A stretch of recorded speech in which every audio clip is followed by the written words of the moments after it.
Welcome everyone to the Almost Cancelled TV News Podcast. I am Peter, and joining me, as ever, is Connor.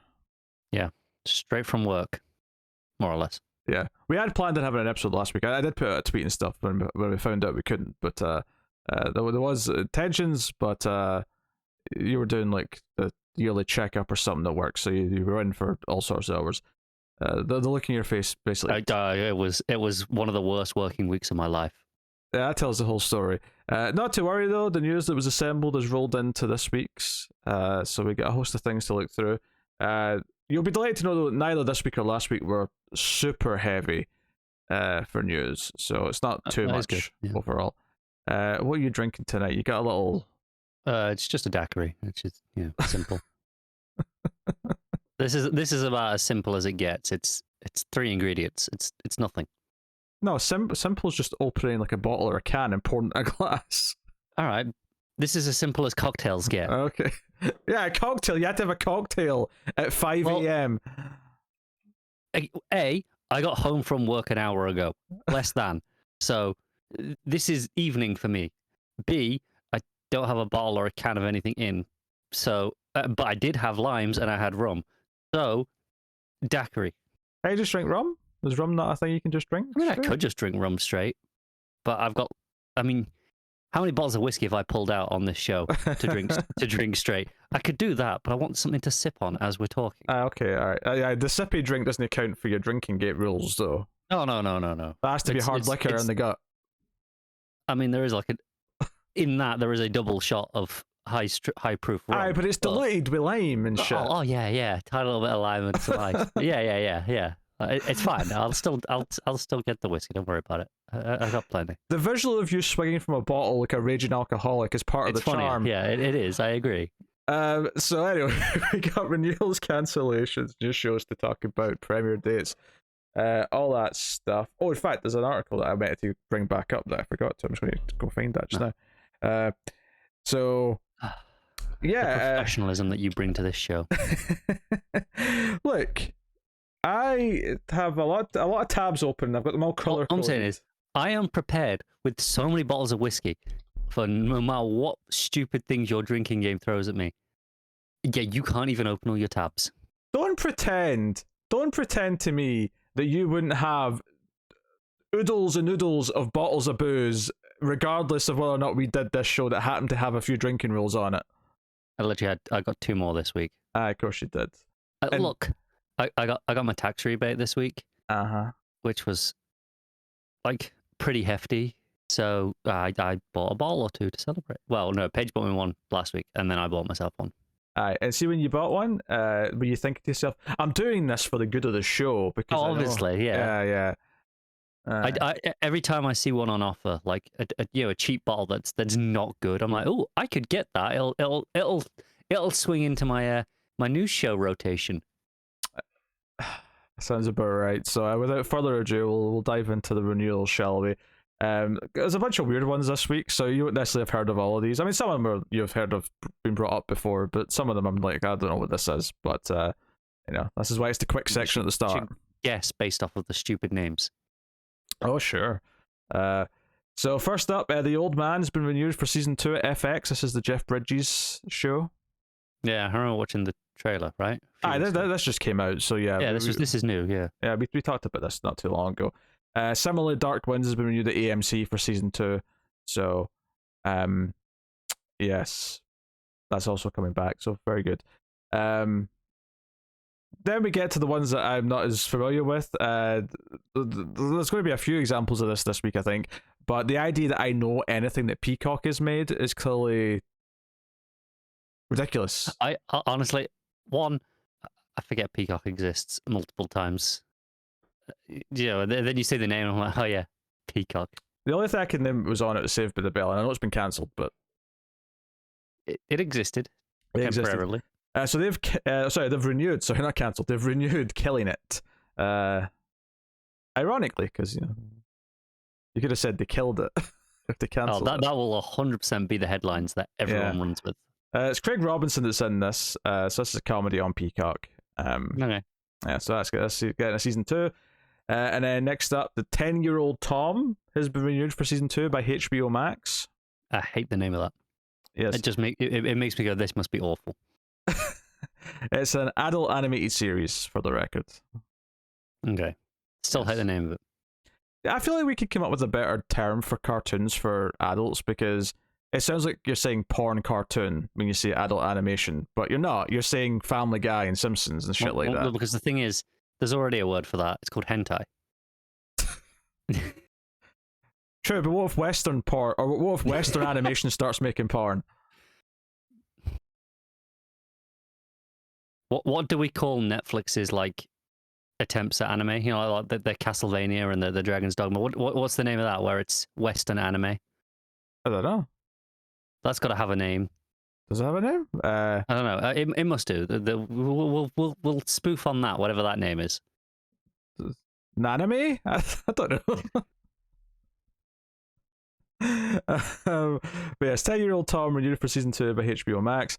And interesting just in the sense that it was something that got cancelled but has been saved. Not because the show itself is that interesting to us, but Magnum PI was cancelled by CBS, and NBC has swooped in with a 2-season, 20-episode order. So that's 2 seasons of 10 episodes each that they've swooped in. Such an NBC move. It really is, yeah. So... yeah, people like the Magnum PI show, apparently. People are into it. People also just like CBS cast-offs, don't they? They're hoping that they'll carry up, because CBS, for all the shit we give them, have stupid viewing figures. Yeah. So when these places pick them up, they're hoping that some of that audience that CBS have will like come over with them. No doubt. I think this is season 5 and 6 that it's been renewed for. But... it's worth mentioning this. So this news, because obviously we're recording this on the very late night of or technically early morning, 2nd of July. But I still count this as the 1st of July in my head. The deadline for like all the contracts for the actors and stuff was the 30th of June. So this was like a down to the wire announcement this week. But they worked out a deal, and fans of Magnum PI, I'm sure, will be thrilled. All 6 of them. You say that, it probably gets better ratings than anything we like, but They do. This is because CBS. That's what I'm saying. Like a show that's cancelled on CBS for low figures can still be huge numbers to any other network. Yeah. So there you go. As a Magnum PI renewed for 2 shorter seasons at NBC, and it does point out as well that there's an option for more. So this is not a definitely. This is it done. At least 2. Yeah. So they might treat it as the end, or they might go if it goes well. You know, I imagine they might even make that choice after one of them airs. You know, because they'll have some ideas of how it's doing. Depends how much the cast demand in the renegotiations in 2 years' time. Oh, that's true. That's true. But we'll see. Maybe that's why it's 2 seasons, because they were all contracted for 2 more anyway. Yeah. So it was a cheaper deal, effectively. All right. So on to the cancellations then. Snowpiercer is going to end with season 4 on TNT. That got 4 seasons? It did, and they were really quick as well. Because what was so funny is that it took ages to come out because they redid the pilot like twice, and I felt like it was in the news. We were talking about the pilot coming for such a long time, and then they were already airing season 2 like months after season 1 finished, I feel like, and we were like, oh, it's been renewed for season 3 and 4. Like, wait, 2? Where did 2 come into it? So this was a weird burn bright and fast show. I didn't like the pilot, so I mean, yeah, I wouldn't say that bright. Yeah, bright in the sense that it was spurted out very quickly. Yes. So season 4 is not aired yet, I don't think, but that's going to be the last one coming up. So maybe that means they knew that writing it, which would be good for fans. Yeah. But very cool. Next up, another show that's ending is this is season 3 is coming of this, but See, the Apple show starring Jason Momoa, its 3rd season. I think it's got a trailer recently, but that's going to be its last season. That's fine. It was not a very good start to that show. I'm surprised it's got 3 seasons. I think that was just a case of Apple wanted to say we're committed to our shows and at least doing a few seasons of all of them. I think so, because that was like one of their launch shows, right? That was launch day. Or pretty close. Oh, was it the launch day? Okay. It was C. It was For All Mankind. I think morning show. Yeah, that was their day one, and then maybe like a kids thing or something. Like they launched with 3 or 4 shows. But it's fine because now they got Ted Lasso. So they got Ted Lasso and they got Severance, which is really good. And I say that Ted Lasso was only ever planned to be 3 seasons. So. Also, there's always a chance as well that Momoa is just really expensive to keep around in a TV show because he's like he definitely is, and I'm pretty sure he's doing other stuff with Apple shows as well. Yeah, maybe he's quite happy working with them, but yeah. So that's the final season's coming out on August 26th. It's starting, so that's coming. HBO have cancelled The Time Traveler's Wife after 1 season. I'm not surprised by this. It had something like a 35 Metacritic or whatever it was when it came out. Yeah, people were not impressed with it. It looked rough, which is a shame because HBO tends to mean a certain level of quality. But was this HBO or HBO Max? This was HBO directly. Oh, okay. Yeah, it was. It was 6-episode series HBO though. I don't know if it aired on a Monday. Kind of one of their little limited ones. Oh, so it wasn't limited because I cancelled them, but Yeah, but 6 episodes. It was. I mean, it's limited now, technically. Yeah. But CW have cancelled another show. They've cancelled Tom Swift. That was the spin-off of the Nancy Drew show. That got 1 season. So that's them cancelling. Do you know what? I'm assuming we're going to talk about the bigger CW news later. But having seen that has completely recontextualized a lot of these cancellations for me. I don't think I know what you're talking about. So that is huge, like headline news. I'll give you a slot to talk about it at the right point. I will try and find an article because I saw it earlier. I sent it to me. Yeah, I'll slot it in. So next up, What Women Kill. Oh, sorry, not What Women Kill. Why Women Kill. Season 3. Well, this one's actually really sad. This is like your worst nightmare as a fan of a TV show. Why Women Kill was renewed for season 3 at Paramount Plus, and they've now just turned around and decided right before they were going to go into production that they're not going to do it anymore. So, I mean, I'm not that familiar with this show. I know it's Mark Cherry's show who did Desperate Housewives, but like, if I liked a show, it got renewed and then it got taken away like that, I'd be livid. Livid, I tell you. So, there you go. Of course, too busy looking for an article. I found out. I was trying to find a reputable source because it's one of those deals that's nearing completion. It's not official yet, so I wanted to find not just some random website. That's fair. I found Wall Street Journal. That's pretty safe. They're fairly I'll send you that. You can throw that in because that's interesting to talk about. Yes. And then Duncanville's been cancelled at Fox after 3 seasons. Would you like to guess what Duncanville is? If it's not about Dunkin' Donuts, who cares? It's another adult animated comedy. It could be about Dunkin' Donuts. Is there a description here? It follows a spectacularly average 15-year-old boy voiced by Amy Poehler with a rich fantasy life and the people in his world. Duncan, so his name's Duncan, that's why it's called Duncanville. Duncan can see adulthood on the horizon, money, freedom, cars, girls, but the reality is more like always being broke, driving with your mum, sitting shotgun, and babysitting your little sister. He's not exceptional, but he has a wild imagination in which he's never anything but less than amazing. Well, not that amazing because it has been cancelled now. 3 seasons though, right? So that's not like nothing. It's not terrible. Hulu has cancelled Woke after 2 seasons. I don't remember that one.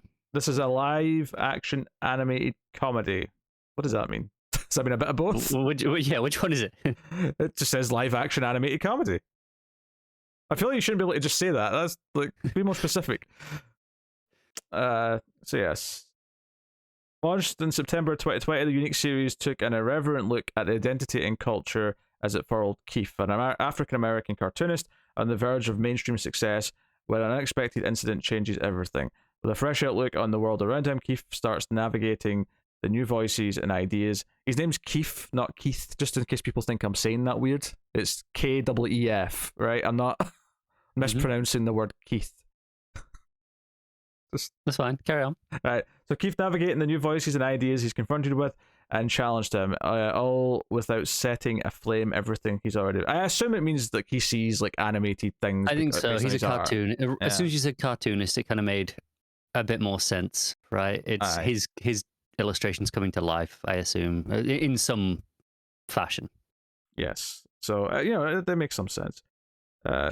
So very good. So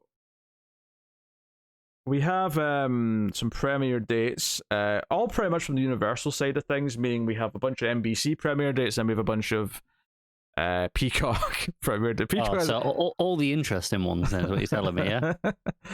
So NBC, now annoyingly, they've not marked which ones are new in this fall schedule here. So we can guess, but we'll probably be wrong. I guess some of them, like, so Quantum Leap, for example, is a new show. It's a new reboot that's coming on September 19th. I do know as well that I think they're reshooting the pilot for that. Obviously, they're happy with the show because they're still keeping it, but they're reshooting at least some of the pilot, if not all of it. I wonder if it's just a recasting of a character or two, and that's why. Yeah, maybe as simple as that. But yeah, so that's not new. That's not new. All the Law and Order Chicago shows, I'm pretty sure, aren't new. There might be one new one buried in there, though. You never know. Wait, La Bria's still airing? That got season 2? Are you kidding me? That first episode was trash. Oh, wow. People disagree. I feel like that's the only new show that I can see in this list. Is the Quantum Leap. Because New Amsterdam's not new. We've talked about that before. Do you know what? I love if you're a Chicago universe fan, you get all 3 shows in one night, 8, 9, and 10. Law and Order, 8, 9, and 10 on a Thursday. Like, you've got a night of the week, which is just all your universe bunched together. Hey, why not? Lock them in. Yeah. All right, there you go. That's NBC. Peacock, on the other hand, has a bunch of premiere dates. It's not all of them are season 1s, admittedly, but yeah, so August 25th, Everything I Know About Love. Don't ask me what any of these are, because there's no descriptions. Okay. What do you know about love? Shockingly, very little. Is that shocking? It's shocking to some people. Name one. Your mom. Touche. September 8th, Last Light starting. September 15th, Vampire Academy. Sounds like something for the. I'm pretty sure I've read at least one of those books over a decade ago. They're going after the Vampire Diaries audience. Is that what they're looking for with that? Probably, yeah. Yeah.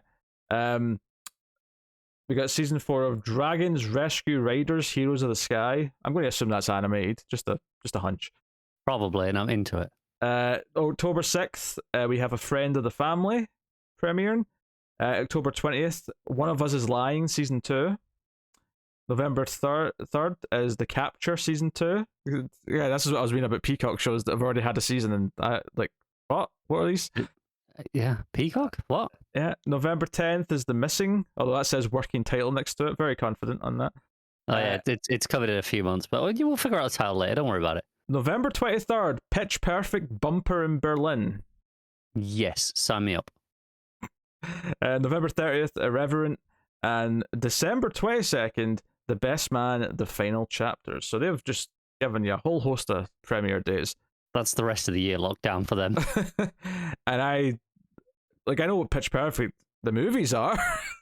I'm assuming it's related to that. I assume it's a spin-off of some kind. Yeah. So there you go. I will take this time to look at the article that Connor sent me on my phone, because if I look at it on Discord, I'm going to ruin his video. So,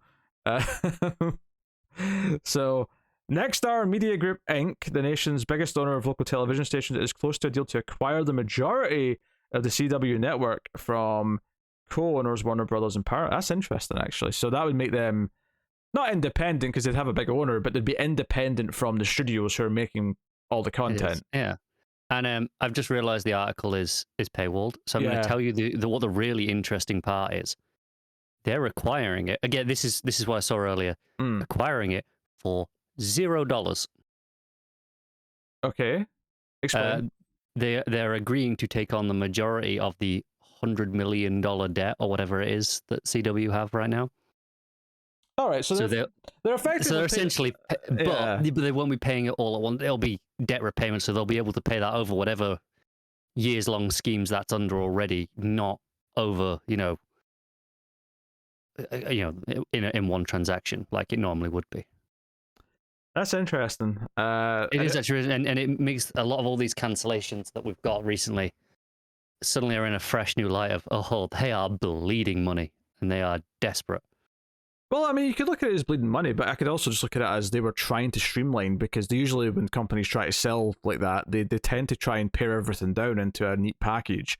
And saying, hey, we have 15 shows all with guaranteed next seasons is a lot more of a tougher sell. Whereas what they've done is they've said, okay, we got a bunch of new season ones and we've got a bunch of shows that are more guaranteed hits. You'll have more creative control going forward because you're not tied to all these long running things. Yeah. And also with a lot of the longer running ones, your contracts for your cast will be significantly more expensive.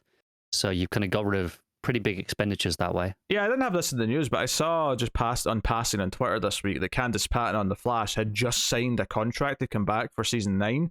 And I'm like, oh, that's a bit later than everyone else. So clearly there was some dispute and she was fighting for better money. And clearly she got something she was happy with, but that was interesting. Just like, oh, there was a chance she might not come back. Yeah. So, yeah. There you go. I don't have a whole section for you this time, but I thought there was a bit of Yellowstone news. Oh, yes. I thought I'd throw the it return of Yellowstone. I'm still planning on actually watching it, so because now I've actually heard enough about it. I'm like, this actually sounds like something I could be interested in. But do I start the entire Yellowstone universe or just Yellowstone? Well, I think you start with Yellowstone season 1 anyway, regardless. Do I expand into the whole universe? Because clearly there's a Yellowstone universe at this point. Well, I mean, if you like it, maybe, make that call once you've got a taste. So the prequel series that's going to star Harrison Ford and Helen Mirren, just if you remember that's happening, has got a new title. It's been renamed to, and annoyingly, it doesn't tell me clearly here what the original title was. I'll see if I can find it. Yeah, go and have a look. But this is now called 1923, which matches the fact that one of the other ones is called 1883. So this seems to be like a bit of a trend. I'm still shocked that they're not putting the word Yellowstone there. Yellowstone 1923. Okay. Well, this is slightly interesting. Is it was originally announced as 1932. I've got articles from mid-May calling it 1932. So either the one you're looking at now is a typo, or they've just changed the year. It's definitely not a typo, because it says here it's been renamed to 1923 to encompass the end of World War I and the start of the Prohibition era. So they're saying that the story's about that time period. Yeah. Okay. So, is that because they hadn't nailed down which decade they wanted to set it in before, or was the 1932 just always a mistake? I don't know. That's interesting. That said, the description I've got here talks about the end of Prohibition, the Great Depression. So, yeah, and this was when it was 32. So they've changed their mind. Now it's the start of Prohibition. Yeah. Yeah. Okay. Well, there you go. So, 1923. Harrison Ford and Helen Mirren just got older. That's an accurate statement. You can't say I mean, you could say that again right now and it would still be accurate. I could say about anyone, it would still be accurate. Yeah. Unless they're already dead, in which case I guess the clock stops. But all right, out of the comedies then for the week. So one of the stars of Boy Meets World, Danielle Fishel, and co-executive producer Mark Blutman are teaming up to develop a middle schooler comedy called I'm With Her. So I guess she's famous for being in a middle school comedy, so she's going to develop a new one. Sure. So I'm With Her follows an unlikely pairing of Ali and Atlas, two middle schoolers, each of whom has something the other desires. Influencer Ali has a platform with little substance, while outlier Atlas has substance but no platform. The pair are thrown together when Ali enlists the social conscious Atlas to be the unseen voice behind her popular stream. 3 minutes with Ali. Okay, Atlas agrees to fill in the role of one condition. Ali must include him in her world of popularity. I hate this. I hate everything about this. You know, we grew up before influencers, you know, were a thing. It's certainly the idea that a teenager could be an influencer, and I'm trying to imagine what it's like now in like high school. Just if someone happens to have a bit of a following online, and they're just what kind of shitheads they're acting like. That sounds like hell. Oh dear. And how often do you get threatened to sue them if they record any footage of you without your consent? Every day. Oh dear. It's funny, it's funny. Anyway, yeah, so that's it. I'm with her. So there you go. Next up, HBO Max this time. Megan Stalter, one of the stars of HBO Max's Hacks, is going to front a new comedy at HBO Max. Also in development at A24. So yeah, that's one of their things. Streaming platform A24 developing the pilot for Church Girls, a comedy created, executive produced, and starring Stalter, inspired by her true life experiences. The half-hour comedy follows Beth Parker, played by Stalter, a 20-year-old Christian closeted lesbian, as she wrestles with her sexuality and faith in God while entering adulthood in suburban Ohio. There was no professional in there. I was paying attention. And there was no return to home or anything like that. Yes. She's just still in her home. She's not left. Yeah. So, you're good on that one. But yes, that was really uninteresting until they said she's like a lesbian whilst also being Christian. Because okay, I can see where all the conflict and drama and comedy is going to come from. This is a comedy, right? Yeah. Yeah, it's comedy. Yeah, I thought so. Okay, I can see it. I can see it working. That makes sense. Next up, Rashida Jones with Will McCormick are going to be working with Lionsgate TV, and they have signed their first look producing deal, which I normally don't bring those up, but this comes with a project, which is why it's here. So yeah, the first project in development is a romantic comedy called Lovesick, based on the UK romantic comedy series of the same name, which I have never heard of. Me either. Yeah. So, the British sitcom created by Tom Edge revolved around a group of English friends. Yeah, so either this is the point of the show, or there's a big mistake in this description that upsets me. Go on. A group of English friends sharing a house in the West End of Glasgow. I think that's the point of the show. I would hope so. If that's the premise, if it's a group of English guys sharing a flat in Glasgow, that's fine. But if this is an American calling a bunch of Scottish people English, I'm upset. I would also be upset on your behalf, and also because we didn't want to be Scottish. I do think that is the point. I think it probably plays well on that. I mean, outsider culture, right? It's a very slight outsider culture because I mean Scotland and England are pretty similar, but yeah, they are. But also there is still rivalry, right? Let's be fair. Aye, it's friendly enough, though. I mean, I'm just saying, if I was on a night out in Glasgow, for example, I imagine if you were the only Englishman in a bar full of Scots, depending on how the night's going, it might not go so well for you. Shut up. You up. might not be enjoying yourself. No, I'm not saying it would get violent or anything like that. Yeah, doesn't make fun of you, sure. I'm saying there would be a culture like of, no, that's them over there. I don't know.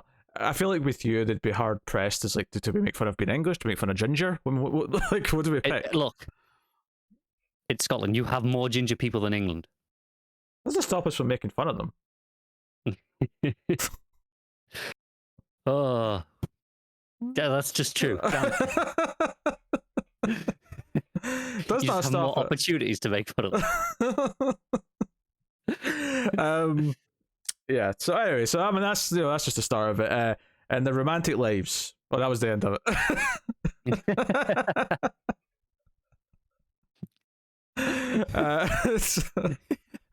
They're sharing a house in the west end of Glasgow and their romantic lives, right? That's well, thankfully that was all personal. Yes. So yeah. Well, what's the equivalent then? I mean, is it just like people who are in a different state in the US if they're doing that? If they're doing the whole out of water kind of thing, or do they do like 4 Canadians living in a US apartment, or vice versa? Like what? Did they even bother with that part of it? No, you have to do it like quite extreme. You do someone like liberal New Yorkers living in the deep south or something like that, Yeah, right? okay, yeah. You have to go to extreme. Sure, yeah. You pick very different parts of the country, yeah. Yeah. You can't be neighboring states. I don't think that's quite to be fair, intense enough. I mean, okay, like politically, I suppose there is a bit of a difference, but I wouldn't say Scotland and England are as different to each other as New York is to Texas. I think New York and Texas are far more different. I actually agree with that. Yeah. At least from the outsider's perspective and the media perspective that we have. Having never set foot in either place, might I add. Right. Whereas I have been in Scotland, you have been in England, right? Yes. we have experienced what that is like. Oh yeah. So, moving on, last comedy. We're getting a sequel series to Who's the Boss, and it's found a home. So Freevee. The hell is Freevee? Well, apparently it's Amazon Freevee, so Amazon have got a free. But Amazon own all sorts of random shit. Let's be honest. Streaming thing, I guess. I've never heard of it. And someone's going to like, it's like you mentioned it on this news episode 6 months ago, and I'm like, no, sure. Here's the thing. But... I don't think Amazon knows everything that Amazon owns. I think that's fair. So this might officially be Amazon Freevee, but it basically may as well not be.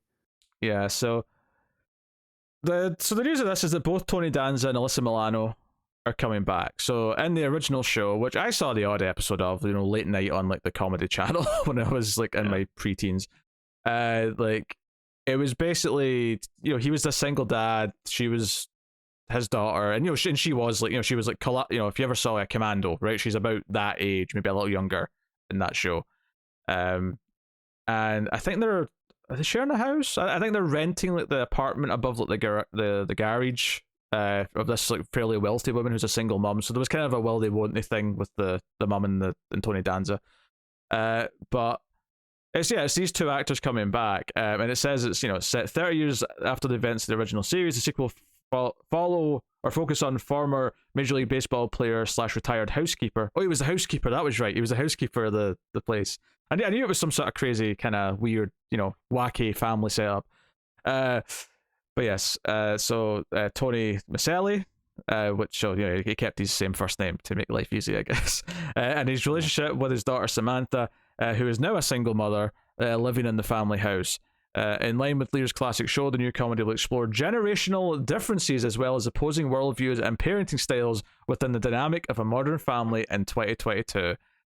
I feel like I'm remembering generational things being like that. That was definitely a rule. They've laid off it for a little bit, but we did have a good spate of it a while back, though, didn't we? Where it was like every show. Okay, what am I going to pull out today? Yeah, I'm curious on something here. Because it says 30 years later, and I'm just curious, is that bullshit or what? Sounds about right. Because I thought it was more of an 80s show, but I'm just googling it to check, and turns out the last season was in 1991, so it's close enough. Yeah. It'll be within like a couple of years. Yeah. Because in my head I thought it was like mid 80s, and it started in 84. I mean, yeah, I think by the time it ended, right? Yeah, but it ran 8 seasons, which was longer than I thought it did, to be honest. But yeah, 8 seasons, man. How many? That's a lot of episodes. That's 196 episodes. Oh, that's got a sting. You're 4 away for 200. Well, they're gonna get it now. It's true, technically true. Yes. Yeah. Interesting. I always saw a bit of it when I was a kid. I have absolutely no idea if it's like a light, is it up there with like Cheers and things like that? Is it up to that kind of standard, or is it just? I never hear people talk about it in that regard. No. Like, it's never on like those lists that people make of these are the best shows of the decade. Maybe it's a gem. I don't know. Maybe it's a gem. But yeah, cool. So that is the comedies. We'll move on to the dramas. But I'll take this minute to tell you to go over to Mail Fuzz Movies and check out the movie podcasts. Streams after midnight in the Atomic Cinema Experiment. You want long discussions with myself and Tim or Tara, depending on the show, over things like, say, me and Tim went over 2 hours in Halloween Kills last year because it was such a train wreck and tore it to shreds. That sounds fun. I'd say they're more focused discussions than what we have here, but I'm not sure that's always true. I think they are typically. Tim on the bonus episodes that go up on Patreon, which by the way, patreon.com. Tim goes wild. He really does. He tangents a lot more. He's trying to get over his new catchphrase, which is, what's his new catchphrase? He likes to say on a bonus episode where when I point out that it's getting a bit too wacky, he goes, "It's the bonus, baby." He's really trying to make it a thing. So I feel like we should all support Tim and start saying it on every show. Well, it doesn't work on regular episodes. We'll find a way. All right, out of the dramas. Okay, so first up, there's a new Game of Thrones sequel, being in development. Jon Snow is getting a sequel series. So why not? Yeah, it'll be called Snow. They've put a lot of thought into that one. Real creative. They thought long and. Do you know what the saddest part is? We're laughing. They did think long and hard about this. They had boardroom meetings. They focus tested this. This is what they came up with. Yeah, you could have called it like, I don't know. Like, even if you just add, like, let's say you added the word angels, right? And you say, oh, it's a new Game of Thrones series called Snow Angels. And you're like, okay, I get that it's Jon Snow because the word Snow's there. But you go, oh, what else does that mean? Like, you know, what does that imply about maybe where the series is going? This gives you nothing. It's just snow. Yeah, but they like snow, so it's fine. So yeah, and apparently Kit Harington's been the one championing it, probably because he sees it as his cash cow, and like maybe he won't get a big starring role in anything else. So this is his. Is he not in like? Is he not in the Marvel stuff? He's in the Eternals. I mean, that's... Oh yeah, just okay. Do you know, that's how long it's been since I watched a Marvel movie. I don't know what it's for anymore. And you know, it's just not like he gets a bunch of screen time. He disappears for the vast majority of the movie. It's not. There's everyone in that movie, from what I gather. Yeah, don't right. It hints that he's got maybe something in the future, but like it's one of those things where, you know, Marvel like to hint at like, oh, this is something. That's like, I was like, okay, who's this character? Because I have no idea. Like, I don't know. Do you know what? Back to this show. Yes, I will give this credit for the title if it's not about just Jon Snow, because you're probably not that familiar with Game of Thrones lore at this point. Let's be honest. Or any of it, but yeah, go on. You saw like 2 seasons. I saw a season and like 2 episodes. All right, okay. And I've forgotten like the vast. I remember some incest being pushed out a window. Peter Dinklage was like being a bit cocky, and then Sean Bean does what Sean Bean does. So you remember the first episode, and then Sean Bean in presumably the last episode of the season. This is, I think, what you're hinting at there. I couldn't tell you anything that happened in episodes 2 through 9 of that first season. That's impressive. But the point I was making is, Snow is the generic name for all bastards in the North. Like each region in Game of Thrones has its own name for like own surname that they give to bastards. So if this was about like collectively like a group of bastards in the North, not just Jon Snow, that would be a more interesting title. Okay. But I doubt it's not going to be that, is it? They just couldn't be creative enough. They just went, screw it, that'll do. Yeah, I mean, they could always change it before it actually might comes to existence, but you know, they had a bunch of prequels in development. Obviously, one is actually being greenlit and it's on its way. I don't think it necessarily means the others are all dead, though. This one, I would say, has got a better chance of coming to light because it's actually got a star from the main series and is more bankable as a result. Yeah, I think so. And they'll tease, or maybe you'll see other people, that sort of thing, right? And even if the prequel series doesn't do as well as they would want, they'll probably still do this one as because they think, oh, this one might still do well though because it's got him. Maybe. It still to this day amazes me how that show vanished from the cultural zeitgeist immediately, like with that final season. Yeah. Like that was a juggernaut. That was one of the biggest things that in pop culture for 5-6 years. Oh, I was sick of hearing about it. I know. Don't know, that's fair. I like the show, and I'm sick of hearing about it. But within 2 weeks of it ending, that was it. No one spoke about it at all. And within 4 weeks of it ending, there's 4 prequel series and development, and it's just a wonderful little encapsulation of like modern like Hollywood and TV, right? Where they had this successful thing based on a book, and as soon as it finished, how can we do 5 more? Not just one spin-off, that we've got an idea for. We've got teams of people trying to come up with ideas for 4 different shows because we need one of them to happen by hook or by crook. And one of them is happening in the next, I want to say, month or 2. I feel like it's August or September it's coming. Yeah. I don't know rabbit Star Wars, but it's the same thing with Star Wars right now. It's like, we have to have a bunch of shows, so. Yeah, but I like most of those. Well, there's no accounting for taste. Hey. I critique the shit out of Boba Fett. I'll ask a question. I guess potential mild spoiler for Obi-Wan here, just in case this is a true thing. Because I don't know if this was a joke or not. It may have just been a joke based on other Star Wars things. But I saw someone say that in the Obi-Wan finale, we finally got to hear why they call Vader Darth Vader. like they explained the Darth. Was that a thing? No, but I know what you're referencing. Okay. One, we know why he was called Darth Vader. They explained that in the prequel movies. I mean, I know you don't care about those, but immediately, like one of the lines, Palpatine's like, and I will call you Darth Vader. That okay. So it was there. This is referencing why in the original movie, Obi-Wan calls him Darth, as if it's his first name. Some people took it that way at the time. I see. And even then, it's nothing. It's just this just features him calling him Darth instead of Vader or Anakin or anything like that. That is literally all this is a reference to. It's not that bad.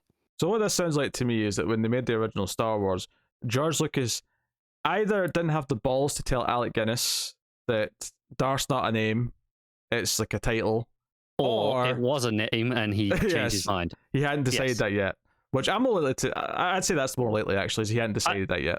But I agree, and that's fine, right? Like that's not a big deal. Like you like that original movie. That's fair to say. I'm gonna say you love it, but you like that movie. Sure. Have you ever once thought it's weird that he calls him Darth? Well, no, but to be fair, I don't really like anything that comes after the original trilogy, so I've never had to like question that there's other Darths in any serious way, if that makes sense. That's fair. Like, I know Darth Maul exists, but like, I've never thought about it. Yeah, okay, I'm with you. I don't know. I read that. It was coming off as this is how Han Solo became Han Solo. Yeah. It's not that bad. Because, look, I'm on your side. That Han Solo thing is stupid as shit. I enjoy Star Wars, even when it's stupid, in the same way I enjoy Doctor Who, even when it's terrible, which it frequently is. Finally, I love it admission. anyway. No, I admit that, but even when it's terrible, it's good. It's enjoyable. It's great. I feel similar about Star Wars. Even when it's terrible, I enjoy most of it, with one notable exception, I would say. A movie-wide exception. But the Han Solo name thing is stupid and awful. This is not that. This is people reaching for headlines and like, oh, look what they explained, when it didn't explain anything. It was just a throwaway line. I assume the exception was Rise of Skywalker, right? Yeah. And yeah. Well, if you wanted to relive that experience, the newest Jurassic World's right there for you. Hey, maybe. I'm annoyed at how fun that trailer for Jurassic World. Like, not good. I would say did not look good, but it looked fun, and everyone's ruining it for me. And I just want to have fun with the stupid dinosaur movie.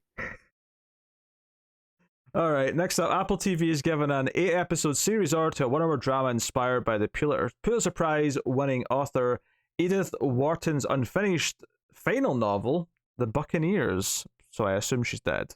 if she had an unfinished final novel. Probably, yeah. Although that they got really bored. Yeah, I'm done with this now. I'm not doing any more of this. So it's going to star Christine Froseth, yeah, Alicia Bow, Josie Tota, Aubrey Ebrag, Imogen Waterhouse, and Mia Thurpleton. That was a hell of a list of names. I don't know any of those names, but they all have lots of syllables. It was a difficult list to read, I'm not going to lie. So they've all been cast as the Buccaneers. So written by series creator Catherine Jakeways, and directed by BAFTA winner Susanna White, who's worked on Bleak House, Jane Eyre, Generation Kill. The yet untitled series is going to be in production in Scotland soon. Did you say Jane Eyre? Sorry, Jane Eyre, yeah. Well, I'll just say EYRE, come on. No, it is. It was just, it took me a second to I was like, did you mean Jane Eyre?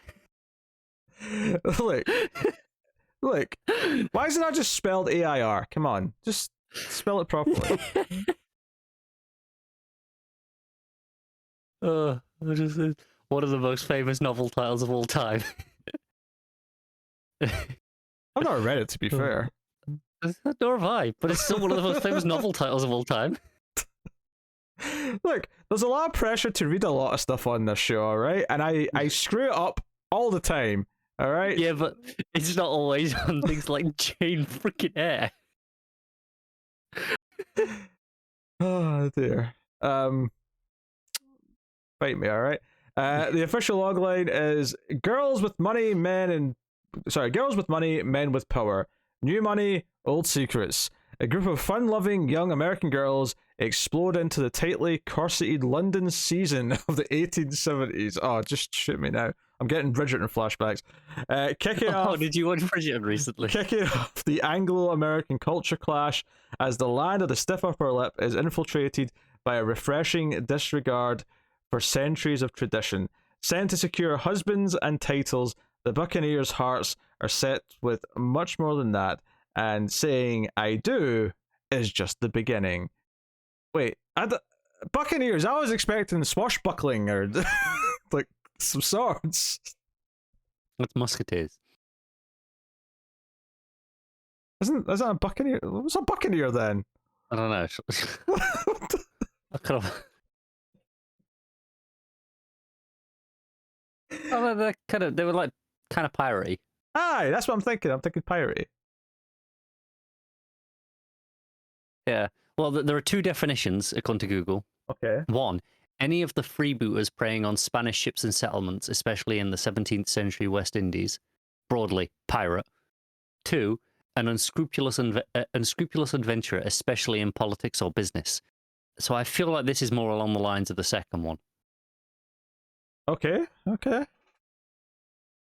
Not for me. I'm just going to say it's not for me. But the patrons will make you watch it anyway. I mean, they might. By the sounds of it, I'm assuming they made you watch Bridgerton. So. Well, that wasn't patrons. That was just a straight up someone paid for a pilot review of Bridgerton, and even paid extra to have it edited with clips. So I put in the time. Enjoy it? No, I didn't enjoy it. I think you got like a little guilty pleasure that you're keeping it a secret, but you're actually like watching another episode every night. I can assure you that I have not watched episode 2 of Bridgerton. Thank you very much. You've just watched all of season 2 of Bridgerton instead. Yes, like all I'll say is I'm proud of the review because I started it, because I changed things up a little bit. I usually just have the logo, the Male Fuzz TV logo come up and then, welcome everyone, blah, blah, blah. Instead of that, I decided to start with some movies start with a quote, have it fade up and then they'll fade in like who the quote's by. Sure, yeah. I think of the thing. I did that. What was the quote? I mean, I can't remember exactly. But, all right. But the gist of it. It was, what does romance stand for? As if it's an acronym. And then it was, I can't remember what it actually said, but it was like relying something. Like it was trying to turn romance into an acronym. And then, a few seconds pass, and up comes the name of who said it. And it was, of course, Gary Busey. So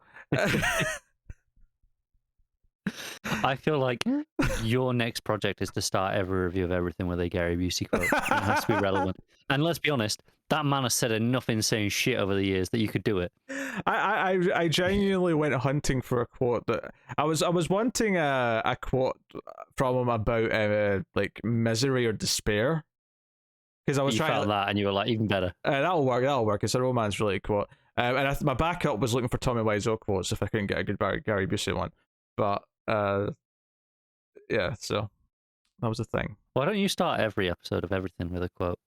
Because that's a lot of quotes to find. Yeah, buy a book of quotes. It'll be terrible or cheesy, but I mean, there's got to be a book of terrible quotes out there somewhere. Well, yeah, but the joke was that it was the reveal of who said it was funny. I can't think of like a really inventive one to do every review. Why not? Too much work. Make them up. Yeah, okay. Just put in small, really small print underneath. Just put allegedly. No, I'll just put something like pimping ain't easy. Fade in, Connor Ryan. So I thought you were gonna go much funnier than that. I'm not gonna lie. I thought you were gonna be like Thomas Jefferson. No, I just like the idea of keep giving you just keep attributing you with these really weird Every quote with quotes.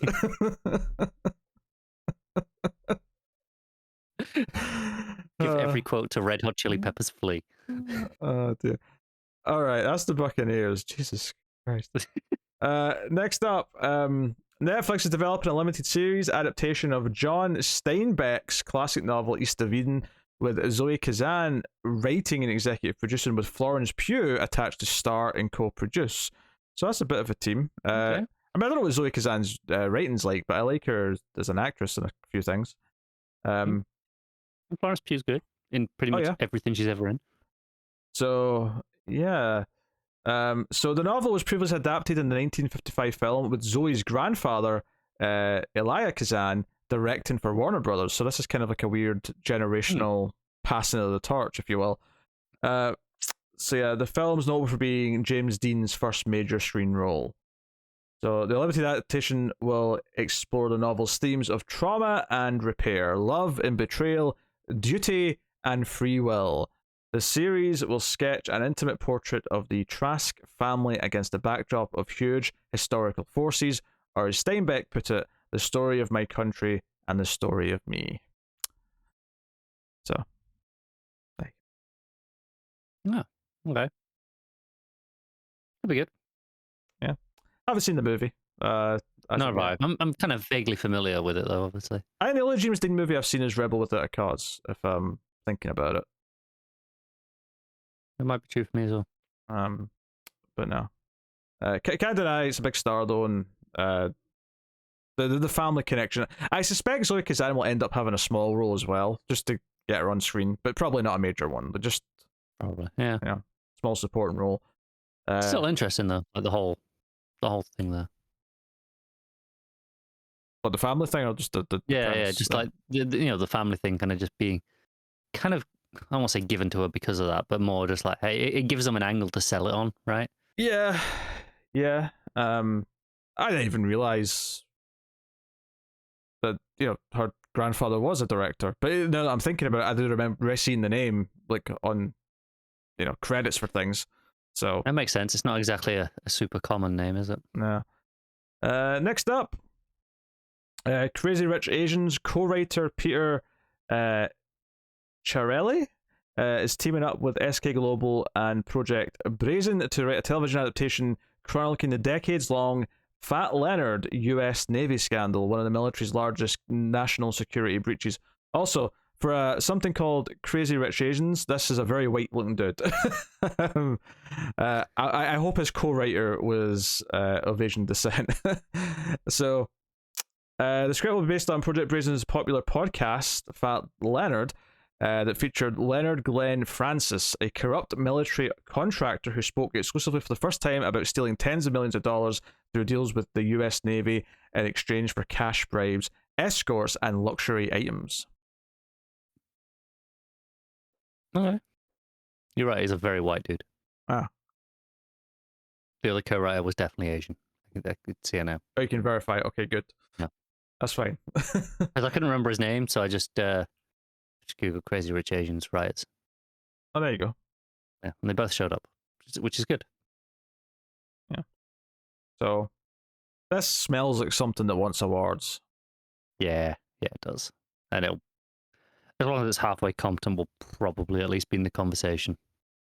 I suspect as much. Hmm. All right, next up, Kate Winslet is heading back to HBO. She's going to do a limited series. She's going to produce and star an adaptation of Hernan Diaz's 2022 novel, Trust.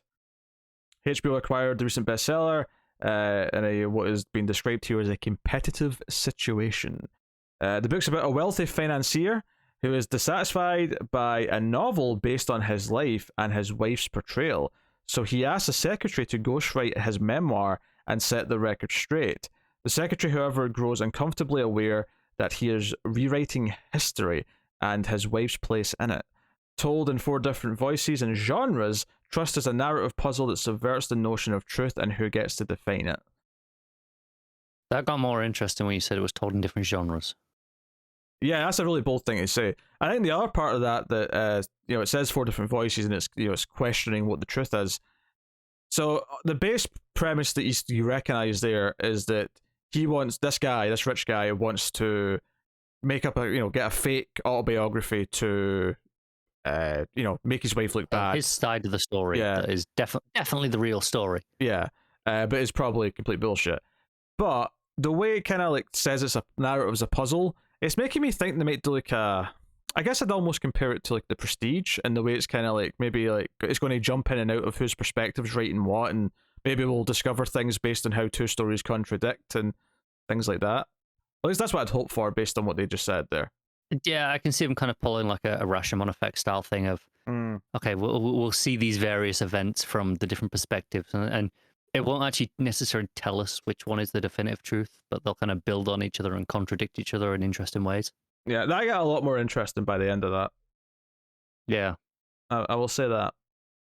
And Kate Winslet, obviously, is a solid actress. Yeah. So certainly not bad. Maybe she'll like doing Mayor of Easttown, and she's back for more. All right, next up, Morgan Freeman and Laurie McCreary's Revelations Entertainment are setting up a Bass Reeves series titled Twin Territories at Amazon. After 3 decades spent chasing the elusive lawman. So, the territories will follow America's #1 lawman as he and the British Irishman, what's that? Chauncey? Is that name? Chauncey. Chauncey, yeah. Chauncey? Okay. Chauncey Lee are faced with the almost impossible task of imposing the rule of law in the most dangerous place on earth, contending with the outlaw bandits so bold that they post their own wanted posters, thriving native cultures pushed to the brink, and hordes of illegal settlers with nothing to lose, in a titanic battle for the future of a state and a nation. The show will examine the methods Reeves used to bring justice to the Indian territories and the pivotal role he played in the birthing of the state of Oklahoma. I feel like the Western really is back at the minute. Sure, yeah. There's definitely been a resurgence, and it's just everyone wants in on it now, I guess. Yeah, it's based on a novel by Reeves scholar Art T. Burton. Well, most people have heard of the Lone Ranger. Few know the true story of the man behind the legend, who in his time was arguably the greatest lawman of the Mississippi. As the first black deputy U.S. Marshal, Reeves will all but tame the Wild West single-handedly, bringing well in over 3,000 dangerous criminals to justice in his 32 years as a federal peace officer under hanging Judge Parker. So that's another element there, is it's the first black deputy U.S. Marshal. That was pretty much all I knew about him. Yeah. 3,000's a lot, though. That's a lot. A lot. Hope he's not cooking the books with bringing people in for stupid shit. Yeah. But hey, that's Amazon wanting to do a Western. Yeah, I'm not surprised. But I'm not opposed to that. No, not at all. So that is cool. Next up, Sky Deutschland. How would I call Who it? is Sky Deutschland? Sky Deutschland, yeah. Well, I assume it's Sky Germany, basically. Okay. Because Deutschland means Germany. No, it is. But the way you said it, I thought it was like a production company or something. Well, maybe it still technically is, but Sure. yeah. And it's confusing here actually because you almost think I almost thought I made a mistake here because they said from the makers of Deutschland 83 and I'm like, oh, did I mix two things? No, it is Sky Deutschland and they are the makers of Deutschland 83. That those both things are true. Very creative folks over there. Yeah. So they've got a few shows in development. Yeah. Latest trio, and although one of these, from what I remember glancing earlier, didn't sound like it was going to be like foreign. So I don't know if they necessarily just make things for Germany or if they're just like, oh, they just happen to be a production part of Sky that make things for everywhere. So clearly we've never heard Sky Deutschland been uttered before, so we're confused. But yeah. So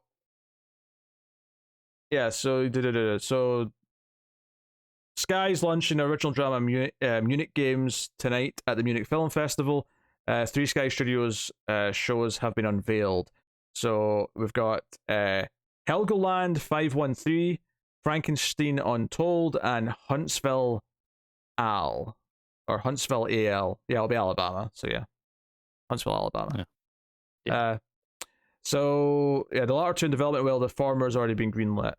So Helgoland, this is the one that's already been greenlit, is set in 2034 after a global apocalypse where the North Sea island of Helgoland has become humanity's last safe haven. A totalitarian society has been established that only allows 513 people on the island as the resources are scarce. And the inhuman social ranking system evaluates the lives of the inhabitants according to their usefulness. At the same time, a dangerous force from the mainland prepares to invade. Well, 300 there. Yeah. See, that's like such an interesting premise, and I can see that being great, but I can also see this being really mediocre TV at the same time. Oh, for sure. I mean, that goes but for not. I mean, you can say that for anything, but I can see how this goes wrong really quickly, where you focus too much on like all this drama between characters of just like, and not in a good way, but more just like, oh, these messy personal lives are all tangling shit up, and it's just something where I can see with a cheap budget feeling cheap, and like just I can feel the low sets on like the small sets and stuff on something of this style. Yeah, I don't necessarily disagree. I mean, I've not seen a lot of Sky originals, but my impression of them hasn't been. Seen trailers? Does that count?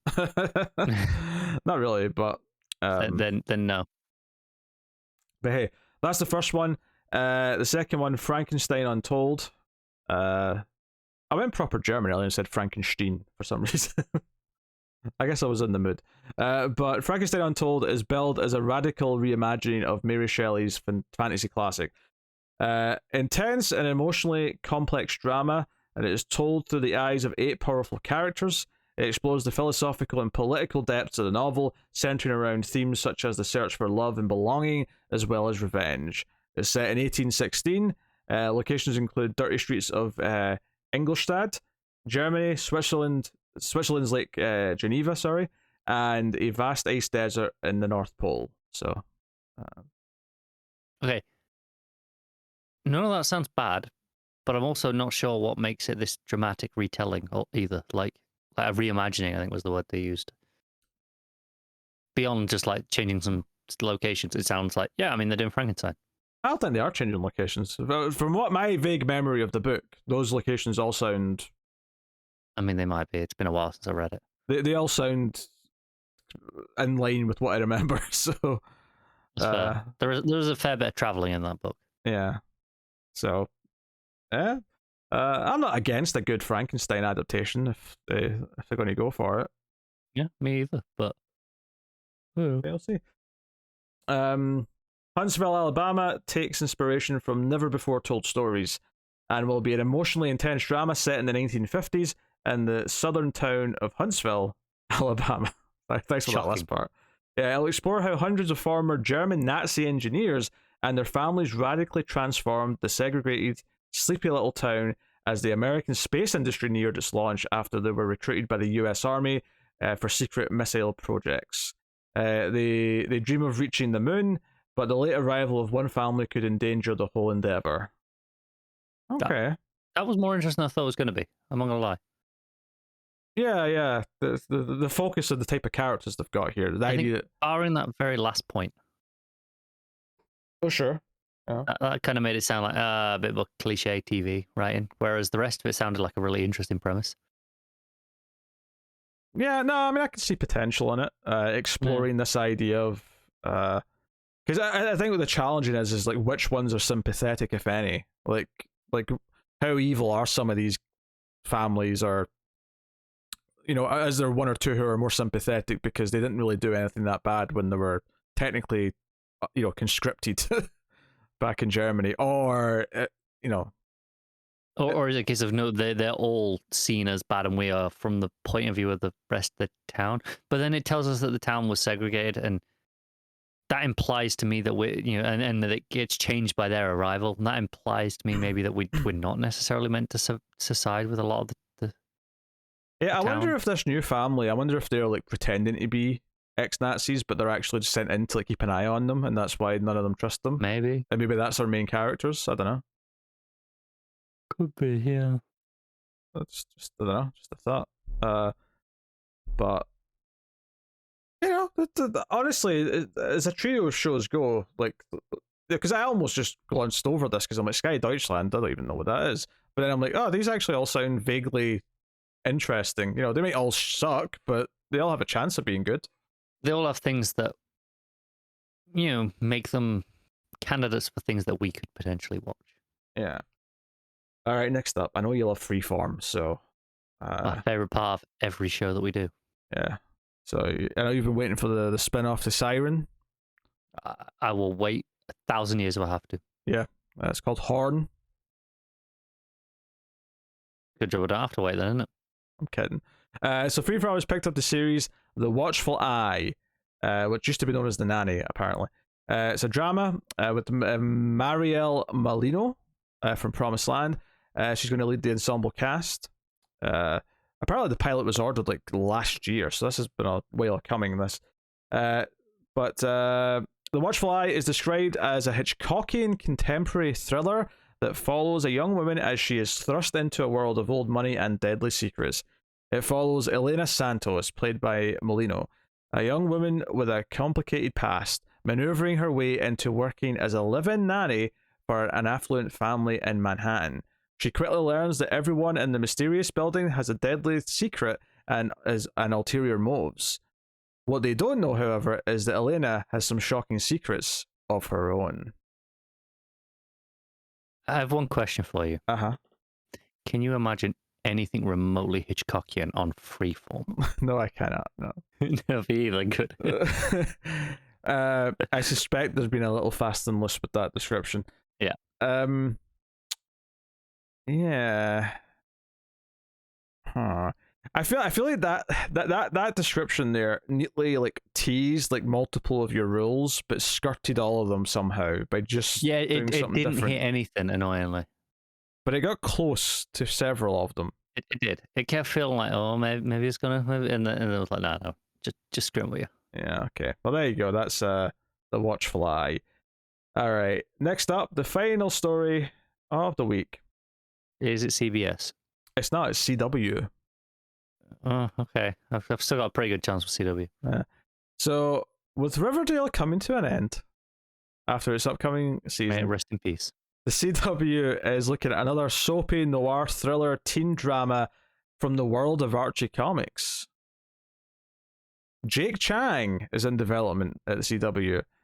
Comes from writer On Lee, maybe? I'm probably butchering that name, apologies. And writer-director Viet Nguyen, who both worked on the Archie Comics based Chilling Adventures of Sabrina and some other things at Warner Bros. TV. Jake Chang is an Asian American led mystery following a 16-year-old private investigator as he navigates the racially and socio-economically diverse worlds of his ever gentrifying home of Chinatown. Thanks for the big syllable words there. Description. You really struggled with that one, didn't you? I did all right, but like they really threw some, and they even threw in a hyphen at one point. Like, screw you. Somehow you still did better than you did with Jane Eyre. I'm okay with that. And the elite private high school he attends. The show will blend soapy teen drama with neon noir aesthetic, all while flipping nearly every Asian stereotype, honor, martial arts, destiny, lineage, parental sacrifice on its head. I can see this being Riverdale 2.0. It very well could be. I don't necessarily mean that in a bad way. Although if you despise Riverdale, then yes, it's a bad way. Yeah. Apparently the character only appeared in Archie Comics for the first time in February, so he's like brand new. Ah, fair enough then. which is probably why you've not heard of him. If you're sitting wondering, why don't I know this character? So, do you remember a few months ago where I was convinced that Sabrina and Riverdale had crossed over? And I was wrong. Turned out they hadn't. I don't know what I was mixing them up with, but whatever, they haven't. Well, they are now. They've got Sabrina showing up in this season of Riverdale. Oh, okay. Yeah. So I was just a little bit ahead of the curve. Just a couple of months. If I just had to wait a couple of months, if I just hadn't opened my mouth then, I knew clearly somehow that this had happened or was happening, and I got the information at the wrong time. Yes, ahead of the curve, otherwise known as wrong. But I'm not wrong anymore, so it's fine. No, but you said it had happened, aka you were wrong. Give it a few weeks and it will have had happened. That's not how it works. So I think it is. There you go. That is the TV news, the shambles that it is. You can, of course, let us know what you thought of any of the news stories in the comments. Like, subscribe, ding the bell for notifications, all that stuff. If you want to support us, you can hit the super thanks button below, or go over to patreon.com/MailFlitzTV and support us over there for as little as $1 per month and help keep all the content coming. And most weeks, when there's a TV news, patrons now get that early on the Saturday at the $5 tier. It goes out publicly on the Sundays. That is the new thing. Sometimes if we can't record it till the Saturday night, it may just go up for everyone on the Sunday, but as long as we can, it will go up early on Patreon on the Saturday, which it will this week, because it's very late Friday or very early Saturday, depending on your perspective. So sun's pretty up. I think it's early Saturday at this point. Yeah. Well, there you go. Happy Saturday morning, I guess. Thank you very much for joining us, everyone. We always appreciate it. Keep watching TV, and I should probably mention, check out the recent reviews that went up. The Boys from this week, reviews already up. I obviously I'm not on the reviews, but I caught up on The Boys. Barring this episode, I haven't got to that yet. But it's a good season. It's very good. It's very good.